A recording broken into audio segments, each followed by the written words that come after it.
Acting এ যখন আমি যেটা কোর্স করি যে সেটা হলো যে তাহলে আচ্ছা এই চরিত্রটা কিভাবে আমার অন্য চরিত্র থেকে আলাদা করা যায়। যে যখন আমি বোরহান চরিত্র করছি, বোরহান খুবই পপুলার চরিত্র, মানে আপনি যদি ধরেন ব্যাচেলর পয়েন্টে যে 2-3টা চরিত্র পপুলার আছে তার মধ্যে বোরহান একটা, মানে কাবিলার পরই আপনি বোরহানকে ধরতে পারেন। এবং বোরহানের বয়সটা কম। বোরহান চরিত্র মানে পপুলার হওয়ার মানে কোনো মানে ইএসপি কি আপনি বের করতে পারেন? আমি ইউএসপি বের করতে পারছি বস। পারছেন? হ্যাঁ, আমি এটা পারছি। কারণ কি জানেন, আমাদের সমাজে এইরকম বাটপার কিসিমের প্রচুর মানুষ আছে যারা কথা দিয়ে আপনাকে হিপনোটাইজ করে ফেলবে, এবং ওদের বিনয়ের চাপে আপনি কনফিউজড হয়ে যাবেন।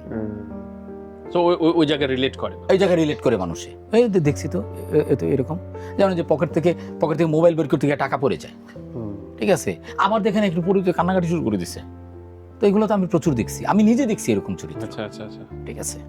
আবার কালো রঞ্জনের যে চরিত্রটা এরকম বিরক্তিকর চরিত্র, আমার এক বন্ধু আছে ফুলমিয়া নাম, ঠিক আছে, এরকম বিরক্তিকর চরিত্র, তাকে 1000 বার বলা হয়েছে যে তুই কথা বলবি না, তারপরও সে কথা বলবে। ওরা আমার এখানে রাখছিলাম বছরখানেক, ঠিক আছে। এরপরে আমার এক ডিওপি ছিল, আমার এক বিজ্ঞাপনের, ওনার নাম ছিল মাসুম ভাই। উনি একবার শুটিং থেকে চলে গেছে যে ভাই ওনার অত্যাচার আমি আর নিতে পারবো না, অথচ সে কোনো কথাই বলে না। ও হাইটে গেলেই বিরক্ত হয়ে যায় মানুষ।